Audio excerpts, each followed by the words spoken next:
ride-hailing giant Uber has hit a huge milestone in India. That's right, it has now over 1 million drivers in the country.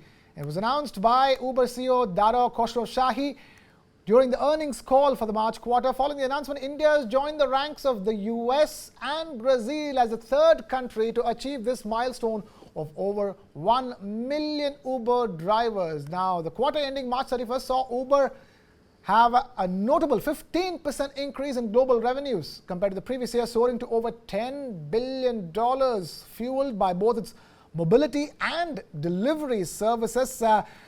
We have Amit Ranjan in the studio with us. Amit, what an incredible number. It is a market that's only growing for Uber. The demand only keeps rising for ride-hailing services in India. And Uber is one of the early entrants as far as India is concerned. Of course, it faces a huge competition in the form of homegrown Ola. But the fact of the matter is that, and even you have, more cab ride-hailing services in the country. We have a Meru, Mega Cabs. We have a Blue Smart, which is a electric vehicle-only cab ride-hailing service. All of this points to the fact that if Uber is crossing 1 million drivers in India, the demand is that much in a market like India.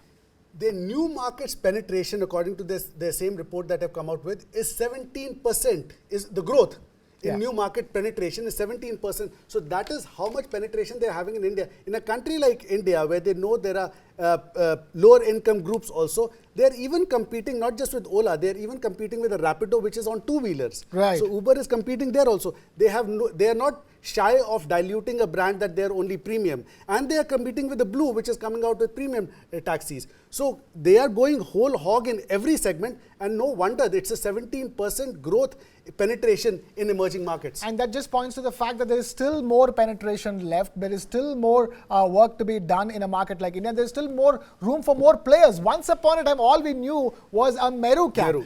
All we knew was a Meru cab. And then came Uber. And then came Ola. And then came this huge tug of war between Uber and Ola for supremacy in the Indian market. And that tug of war, that fight still continues as far as the Indian market is concerned. But the fact of the matter is that even as Uber and Ola slugfest continues, you have a bunch of these players coming out, because the moment you exit an airport in India, you see the number of cab-hailing, ride-hailing services that are available. Talking about airports, the good old yellow and black is still there. And they are also fighting their own battle over there. So yeah, the battle is huge and the players are just growing. Yes, the battle is huge and the players are just growing. And of course, a global giant like Uber in India now has over 1 million drivers, as predicted, in fact, by the CEO in the month of February this year, and that prediction has come true.